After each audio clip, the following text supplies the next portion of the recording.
오늘 말씀을 보겠습니다. 오늘 나눌 말씀은 로마서 12장 9절에서 21절까지 말씀입니다.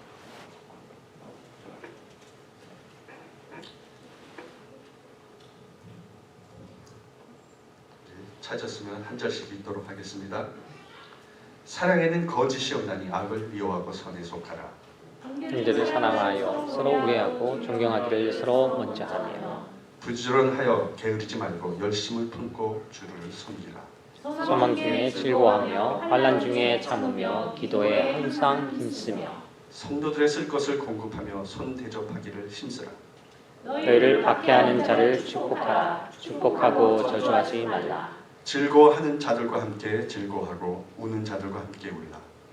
서로 마음을 같이 하며 높은 데 마음을 두지 말고 도리어 낮은 데 처하며 스스로 지혜 있는 채 하지 말라. 아무에게도 악을 악으로 갚지 말고 모든 사람 앞에서 선한 일을 도모하라. 할 수 있거든 너희로서는 모든 사람과 더불어 화목하라. 내 사랑하는 자들아, 너희가 친히 원수를 갚지 말고 하나님의 진노하심에 맡기라. 기록되었을 때 원수 갚는 것이 내게 있으니 내가 갚으리라 하고 주께서 말씀하시니라. 내 원수가 줄이거든 먹고 목마르거든 마시게 하라. 그리함으로 내가 숯불을 금고리에 쌓아 놓으리라. 같이 읽겠습니다. 악에게 지지 말고 선으로 악을 이기라. 아멘. 어느 크리스찬 가정에 그 4살 된 예쁜 여자아이가 있었습니다. 그 아이는 아빠 엄마를 비롯해서 모든 가족을 사랑하고 또 주변 사람들의 사랑을 받고 그렇게 살아가고 있었어요. 그래서 어느 날 아빠가 딸이 좋아하는 자전거를 하나 사다 줬습니다. 너무 기뻐서 자전거를 타고 막 즐거워했어요. 그런데 어느 날 이제 자전거를 타고 뒷곁에 자전거를 뒀는데 도둑이 와서 그것을 훔쳐갔어요. 그래서 이제 집안 분위기가 갑자기 어두워지기 시작했습니다. 내가 그 좋아하는 자전거를 누가 훔쳐갔기 때문에. 그래서 분위기가 안 좋았는데 특별히 이 어린 아이의 마음이 상처를 입은 거예요. 자기가 좋아하는 걸 누가 훔쳐갔기 때문에. 그래서 잠들기 전에 이 아이가 기도를 합니다. 하나님, 아빠 엄마를 나에게 주시고 또 선물도 사주신 아빠 엄마 너무 감사해요. 그리고 할머니 할아버지도 감사드리고 그리고 그들을 축복해 주세요. 이렇게 막 기도를 했어요. 그리고 마지막에 하는 기도가 다른 사람은 다 그런데 도둑놈은 빼고요. 이렇게 얘기했어요. 도둑놈은 빼고 축복해. 어떻게 보면은 그게 사람의 마음의 그런 본 모습일 수도 있어요. 그죠? 오늘날 우리 사회는 법보다 주먹이 가깝다고 그렇게 하면서 이 폭력이 난무하는 그런 시대입니다. 그리고 양심적으로 살려는 사람은 바보 취급을 당한다는 거죠. 너무 정직하게 살면은 바보 취급을 당한다는 거죠. 그런가 하면 간악하고 아주 약삭빠르고 얌체 같은 마음을 가지고 이기적이고 그리고 부당한 방법으로 이렇게 사는 사람들은 세상에서 되게 성공하고 잘 사는 것처럼 보여요. 그죠? 그렇다면 우리 그리스도인들이 부당하고 억울한 일을 당할 때 우리는 도대체 어떻게 해야 할까요? 상대방이 나를 비방하고 억울한 운명을 뒤집어 씌우고 가장 악한 방법으로 괴롭힐 때 우리로서는 상대방을 아주 진짜 저주하고 미워하고 싶을 정도로 이렇게 마음이 들 겁니다. 그럴 때 3가지 행동이 보통 나올 수가 있어요. 첫째는 악을 더 큰 악으로 갚는 거예요. 1+1이죠. 한 대만 지금 2대를 보는 거죠. 그리고 2번째는 악을 악으로 갚는 거예요. 그것은 보통 사람들이 다 하는 얘기예요. 그죠? 받은 만큼 돌려주겠다는 거죠. 그리고 3번째가 악을 선으로 갚는 겁니다. 이것이 하나님의 자녀들이 해야 될 덕목인 거예요. 세상 사람들, 이 첫째와 둘째는 세상 사람들이 하는 거죠. 그건 누구나 다 하는 거예요. 그래서 여러분이 어떤 수준으로 살아가고 있는가? 예수님을 믿는 사람은 상대방이 악하게 되어도 그것을 선으로 이기는 수준이 돼야 돼요. 상대방이 악하다고 똑같이 악하게 된다면 그거는 악한 사람과 내 일반이에요. 똑같은 사람이 되는 거다. 하나님의 자녀가 될 수 없다는 거예요. 오늘 본문 로마서 12장 9절에서 21절까지 말씀은 하나님의 의를 얻은 백성, 즉 구원받은 백성들의 실제적인 삶을 어떻게 살아가야 하는지 거기에 대한 문제를 다루고 있는 겁니다. 오늘 말씀을 통해서 선으로 악을 이기는 삶은 어떤 것인지 우리 함께 살펴보면서 은혜를 나누도록 하겠습니다. 첫째, 겸손한 이웃이 되어야 선으로 악을 이길 수 있는 삶을 살아가게 된다. 본문 16절에 너희 마음을 같이하여 높은 데 마음을 두지 말고 도리어 낮은 데 처하며 스스로 지혜 있는 체 하지 말라. 한마디로 잘난 체 하지 말라는 거예요. 잘난 체. 그러니까 어디 가나 자신의 모든 그런 뛰어난 거를 자랑하는 사람, 그거 하지 말라는 겁니다. 예수님을 믿고 안 믿고를 떠나서 사람에게는 이런 마음이 있어요.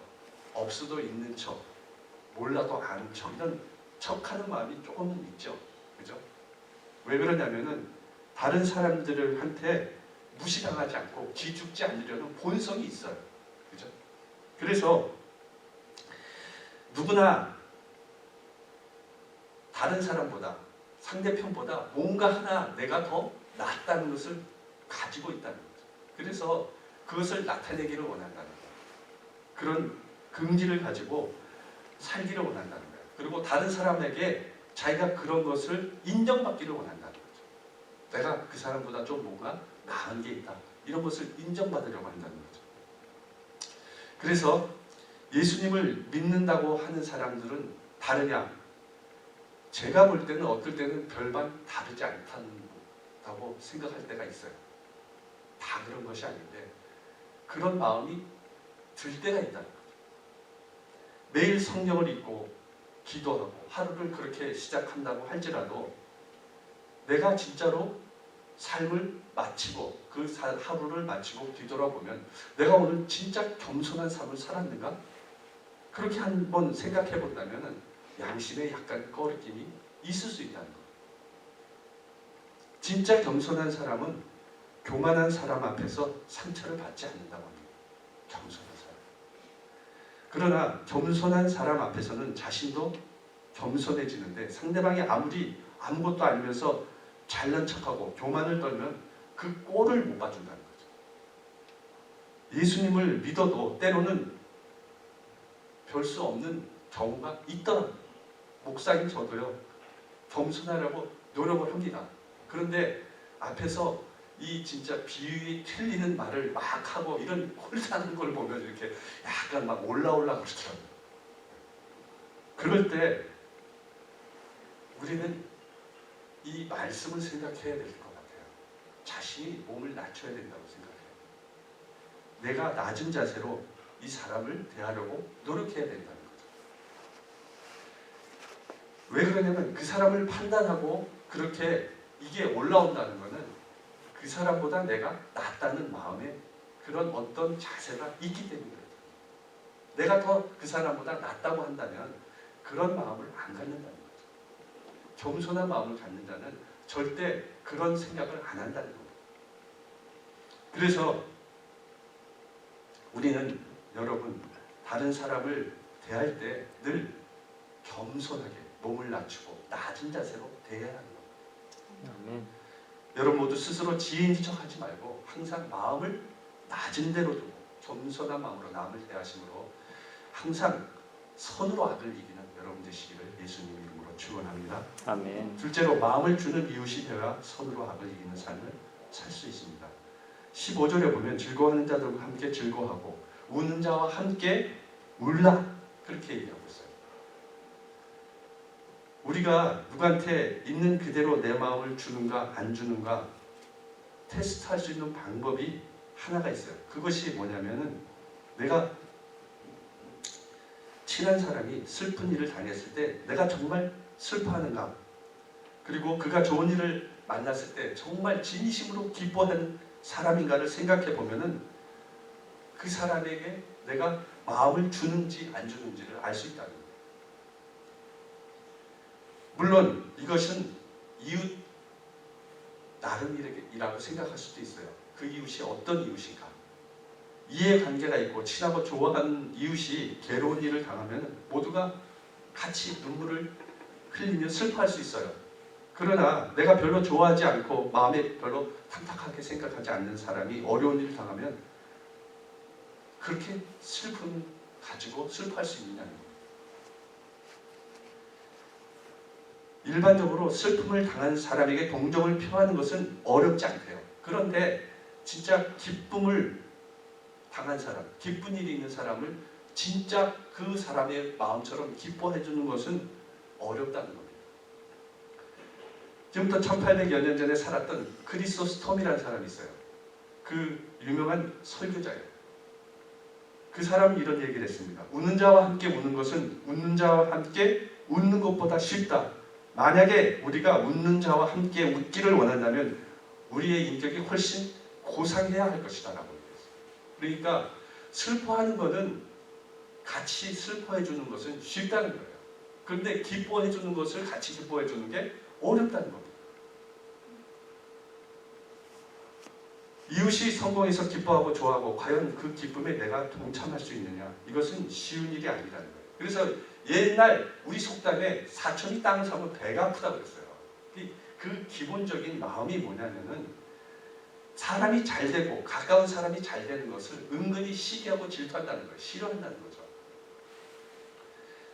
사랑이란 다른 사람을 진짜로 사랑하는 마음을 가지고 그 사람의 모든 것을 사랑해 줄 수 있는 사람이, 그 사람이 진짜 사랑하는 사람이에요. 인류의 최초의 비극이 어디서 생겨났습니까? 형제가 자기보다 더 잘 되는 것을 시기해서 형제를 죽인 데서 일어났어요. 그 가인은 아벨을 죽였잖아요. 형제가 하나님께 복을 받고 인정받는 것을 볼 수가 없어서 죽인 거예요. 쳐서 죽였다고 얘기하고 있어요. 그것도 지금처럼 사람이 많아서 진짜 이렇게 많은 지구에 살고 있는 사람이 너무 많아서 별 사람이 다 있으니까 그랬다? 그것은 이유가 되지가 않아요. 그 당시에는 그런 시대가 아니었어요. 사람 한 사람이 귀한 그런 시기였어요. 형제끼리도 자기보다 잘 되는 것을 그래서 그 당시도 못 보는 거예요. 인류의 역사 시작은 여기서부터 출발했다는 겁니다. 그것이 창세기 4장에 잘 나와 있습니다. 그러므로 우리는 모두가 진짜로 이 본성을 죽여야 된다. 남을 위해서 진짜로 우리가 기뻐할 수 있는 자가 되어야 된다는 겁니다. 하나님께서는 우리에게 즐거워하는 자와 함께 즐거워하고 우는 자와 함께 울라고 말씀하고 있는 거예요. 그것은 여러분 누구나 그런 마음을 가질 수가 있어요. 남이 잘 되는 거 보면은 시기 질투한 그런 마음을 가질 수 있어요. 그럴 때 여러분 그런 마음을 계속 갖는 거를 유지해서는 안 된다는 거예요. 그것을 없애달라고 기도하실 수 있는 사람이 되어야 된다는 거예요. 여러분 마음속에 누구누구는 잘 되는 것이 셈이 나고 마음속에 은근히 잘못되었으면 하는 생각이 떠오르면 그 마음을 지워달라고 하나님께 기도해야 된다는 거예요. 하버드대학 경영대학교 교재 안에 이런 내용이 있다고 합니다. 사람이 두뇌를 갈고 닦고 기술을 연마하는 훈련을 잘하면 사회에서 성공할 수 있는 확률이 10% 정도라고 합니다. 그런데 대인관계를 잘하고 그리고 모든 사람과 관계를 잘하면서 준비하는 사람은 성공할 수 있는 확률이 85%라고 얘기를 하고 있습니다. 머리 좋고 학위를 가지고 똑똑하고 남보다 더 앞서가는 사람보다 대인관계를 잘하고 모든 사람과 인간관계가 좋은 사람이 더 성공할 수 있는 확률이 높다는 겁니다. 그만큼 우리가 이 세상에서 사람과 좋은 관계를 계속 유지하느냐 하는 것이 삶의 중요한 요인이라고 할 수 있습니다. 우리가 세상에서 살아갈 때 모든 사람과 좋은 관계를 맺는 것이 삶의 성공과 실패를 좌우하는 중요한 요인이듯이 크리스천들도 좋은 관계를 맺는 것이 믿지 않는 사람들에게 복음을 전하고 그들에게 구원시키는 데 있어서 중요한 요인이 될 수 있다는 거예요. 좋은 관계를 맺는 거죠. 그래서 평소 때 좋은 관계가 안 된 사람에게 복음을 전하면 그 사람들이 복음을 듣질 않아요. 그래서 좋은 관계를 유지하는 것도 크리스찬들에게 필요하다는 겁니다. 사랑하는 성도 여러분, 여러분 모두가 예수님을 믿지 않고 자신을 미워하는 사람일지라도 즐거울 때 함께 즐거워하고 울 때 함께 울어주심으로 그 사람들을 구원의 길로 인도하는 여러분 되시기를 예수님 이름으로 축원합니다. 아멘. 셋째, 축복하는 이웃이 되어야 선으로 악을 이길 수 있는 삶을 살 수 있는 겁니다. 14절에 너희를 박해하는 자를 축복하라, 축복하고 저주하지 말라. 이 말씀은 크리스찬들을 미워하고 박해하는 자들을 저주하지 말고 오히려 축복해 주라는 겁니다. 예수님께서는 오른밤을 치거든 왼밤을 돌려대라고 했어요. 그리고 마태복음 5장 44절에서는 너희 원수를 사랑하며 너를 박해하는 자를 위하여 기도하라라고 얘기하셨어요. 그리고 이 사실은 이미 모세를 통해서 하나님께서 말씀하신 내용입니다. 레위기 19장 18절에 보면 원수를 갚지 말며 동포를 원망하지 말며 내 이웃 사랑하기를 내 자신과 같이 사랑하라 라고 얘기하고 있어요. 여기서 오해하지 말아야 할 것은 박해라는 것은 원래 신앙을 문제를 가지고 당하는 박해를 의미하는 겁니다. 우리가 세상 일로 실수하고 잘못해서 박해를 받는 것을 가리키는 것은 아닌 것입니다. 우리가 예수님을 믿는 것 때문에 박해를 받을 때 그럴 때를 얘기하는 것입니다. 물론 이것으로 인해서 박해를 받는 것이 억울하고 분한 것입니다. 그렇다고 박해하는 사람을 저주해서는 안 된다는 겁니다. 우리는 저주할 권한이 없어요. 예수님은 요한복음 15장 18절에서 세상이 너희를 미워하면 너희보다 먼저 나를 미워할 줄 알라라고 얘기했어요. 박해자가 우리를 박해하는 것 같지만 알고 보면 우리 안에 있는 예수님을 미워하고 박해하는 거라는 거예요. 그래서 우리는 그들을 저주해서는 안 된다는 거예요. 오히려 그들을 축복하고 그들을 위해서 기도해 줘야 된다는 겁니다. 아무 이유 없이 자신을 괴롭히고 재산에 피해를 주고 가정의 행복을 깨뜨리고 이렇게 자신에게 박해를 가하는 사람을 축복할 수 있어야 한다는 거예요. 이렇게 얘기하면은 참 그거는 어려운 일이라고 얘기하는 사람이 대부분이에요. 여러분, 우리가 크리스찬으로서 살아간다는 것은 그래서 쉬운 일은 아니에요. 어려운 일. 남들이 할 수 없는 일을 해야 되는 경우가 있다는 거예요. 그래도 그런 것을 해야 되는 것이 크리스찬이라는 거예요. 이 세상에는 분명히 악이 존재한다고 합니다. 옥스퍼드 대학 종교철학 교수인 리차드 스윙버는 악을 4가지 유형으로 구분했다고 얘기하고 있습니다. 첫째는 물리적인 악이 있다고 얘기하고 있어요. 그래서 이것은 신체적으로 느끼는 것이에요. 배고프고 아프고 주리고 통증이 오고 이런 것을 얘기하는 겁니다. 두 번째는 정신적인 악이 있다고 얘기를 하고 있습니다. 마음이 상하고 상심되고 실패와 좌절을 겪는 그런 마음으로 느껴지는 아픔인 것입니다. 그리고 세 번째는 바람직한 못한 심적 상태를 얘기하는 겁니다. 그래야 될 이유도 없고 그래서는 안 되는 줄 알고 있습니다. 또 이것은 잘못된 것이라는 것을 알고 있어요. 그러면서도 여전히 고통을 느끼게 하는 거랍니다. 그래서 이것은 증오하는 거예요. 질투하는 거예요. 시기하는 거예요. 이런 마음 가지고 있는 것이라고 얘기하는 겁니다. 그리고 네 번째는 도덕적인 악이 있다고 얘기하는 겁니다. 도덕적인 규범을 어기는 거죠. 문제는 이 모든 것이 악이 존재한다는 거예요. 존재한다는 그런 얘기입니다. 먼저 우리가 생각해야 될 것은 그래서 악에 지지 않아야 한다는 거예요. 악에 져서는 안 된다는 거예요. 악마는, 이 사단은 분명히 지금도 역사하고 있어요. 이 악이라는 존재가 존재하고 있어요. 악마가 우리 인간을 시험하고 괴롭히고 고통을 줘서 자기 종으로 삼으려고 한다는 거예요.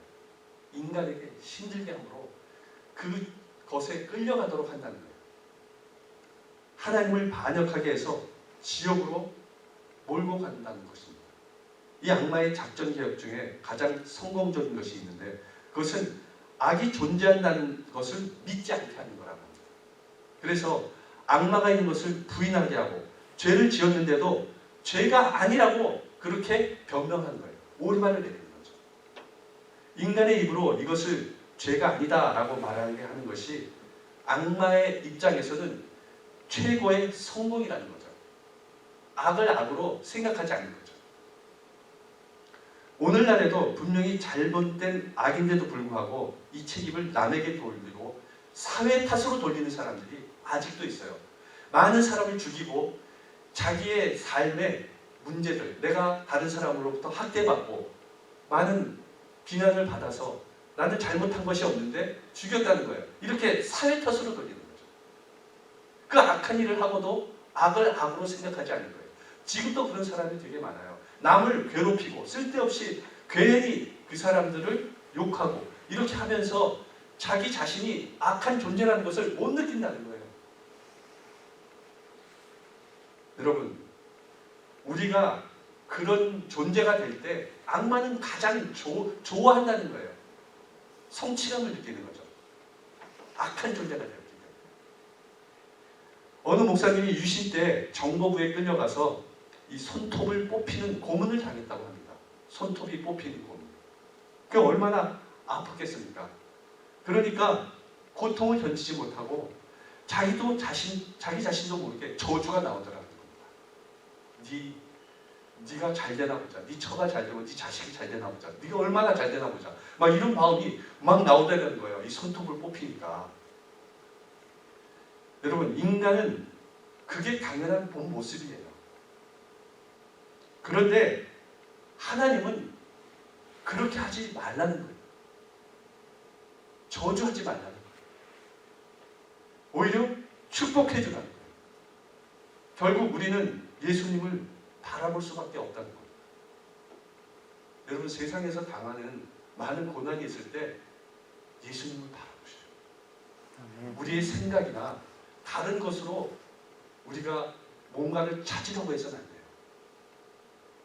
베드로전서 2장 23절에 보면 욕을 당하시되 맞대어 욕하지 아니하시고 고난을 당하시되 위협하지 아니하시고 오직 공의로 심판하시는 이에게 부탁하셨다라고 얘기하고 있어요. 예수님께서는 자신을 모욕하는 사람들을 저주하지 않으셨어요. 예수님은 돌아가시기 전에 그들을 용서하셨어요. 오히려 그들을 위해 기도해 주셨어요. 그러므로 예수님의 제자된 우리들은 베드로전서 3장 9절의 말씀처럼 악을 악으로 욕을 욕으로 갚지 말고 도리어 복을 빌라. 이를 위하여 너희가 부르심을 받았다라고 얘기하고 있어요. 우리는 그런 사람들을 욕하면 안 돼요. 욕을 욕으로 갚아서는 안 돼요. 도리어 복을 빌어줘야 된다는 거예요. 그것을 위해서 우리가 부르심을 받았다는 거예요. 부르심을 받았다는 거예요. 우리는 이 말씀 앞에 두려운 마음을 가지고 귀를 기울여야 하는 것입니다. 여러분 모두 박해하는 자들 저주하지 마시고 축복하심으로 선으로 악을 이기는 삶을 살아가는 여러분 되시기를 예수님의 이름으로 축원합니다. 아멘. 넷째, 원수라도 먹이고 마시게 함으로 선으로 악을 이기는 삶을 살아야 하는 것입니다. 19절 20절에 보면 내 사랑하는 자들아 너희가 친히 원수를 갚지 말고 하나님의 진노하심에 맡기라 기록되었으되 원수 갚는 것이 내게 있으니 내가 갚으리라고 주께서 말씀하시니라. 내 원수가 줄이거든 먹이고 목마르거든 마시게 하라. 그리함으로 내가 숯불을 그 머리에 쌓아놓으리라. 악은 악으로 다스릴 수 없어요. 악은 악으로 이길 수 없습니다. 악은 더 큰 악을 만들 뿐입니다. 그러므로 악에게 이기는 방법은 오직 선을 행하는 사실을 잊지 말아야 돼요. 사단은 우리가 악한 일을 당했을 때 악으로 갚는 것을 원해요. 그래서 악으로 무너지게 한다는 거예요. 그게 사단의 계략이에요. 그런데 우리가 악한 사람에게 많은 어려움을 당해요. 그런데 그것을 선으로 갚으면 사단은 어떻게 할 방법이 없다는 거예요. 그것이 우리 크리스찬이 되어야 된다는 거예요. 그런 삶이 되어야 된다는 겁니다. 바울은 복음을 전하다가 많은 고난을 당했어요. 사실의 한 대를 매를 맞고 죽음에 누이기까지 했어요. 매를 맞고. 그리고 많은 고난을 겪었습니다. 근데 그는 자신의 소원이 자신을 핍박하는 동족 유대인을 구원하기를 원했다는 겁니다. 그들이 구원받기를 원했어요. 그들이 구원받는다면 자신은 저주받아도 된다고 했어요. 자신의 그의 이름을 생명책에서 지워도 좋다고 얘기했어요. 바울은 그렇게 삶을 살았습니다. 어떤 사람이 술을 먹고 운전하다가 남의 그런 어린 자녀를 치어 죽게 했습니다. 그 가족은 아무리 용서하려고 해도 힘들 수 있어요. 그래서 그 사람을 보기만 해도 진짜 고개를 돌려버리고 막 욕이 나올 수가 있습니다. 사람은 그렇게 보복하고 싶은 심리가 있습니다. 자제하고 있습니다. 그러나 하나님께서는 절대로 복수하지 말라는 거예요. 원수 갚는 것은 하나님의 권한이라는 거예요. 내가 네 원수를 갚아주겠다는 거예요. 우리는 공정하게 원수를 갚을 수 없다는 거예요. 여러분, 세상 사람들이 자기가 피해 당한 것을 공정하게 갚는 것을 보셨어요? 다 자신의 마음 가는 대로, 욕심대로 다 해결하려고 하죠. 그래서 여러분, 더 갚으면 더 갚았지 덜 갚지 않는다는 거예요. 그렇기 때문에 공정하게 판단하시고 원수를 갚으실 수 있는 권한과 능력을 가지신 분, 그 하나님께서 그것을 갚으시도록 우리는 내어줘야 된다는 거예요. 그러므로 우리는 어떤 억울한 일을 당해도 하나님께 맡겨야 함을 항상 명심해야 합니다. 또 왜 원수를 갚지 말라 하느냐? 칼을 가진 자는 칼로 망한다는 거예요. 피는 피를 부른다는 겁니다. 서로 죽이고 죽는 결과가 올 뿐이라는 겁니다. 그럴 때 우리가 행복할 수 있을까요? 여러분, 악한 자가 나를 때렸다고 해서 똑같이 가서 때리면 여러분 기쁘십니까? 행복하십니까? 그런 것이 아니라는 겁니다. 모든 억울한 일을 당할 때 하나님께 그것을 맡기세요. 그럼 진짜로 마음이 평안입니다. 하나님이 다 기억하시고 해결해 주십니다. 그것이 선한 이웃으로 사는 방법입니다. 선을 악으로 이기는 것입니다.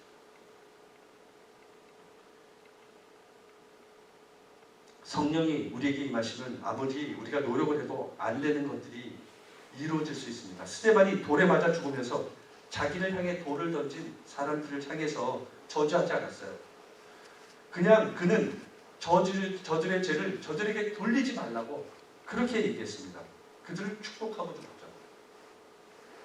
왜 그렇게 축복할 수 있었는가? 스데반은 성령이 충만한 사람이었어요.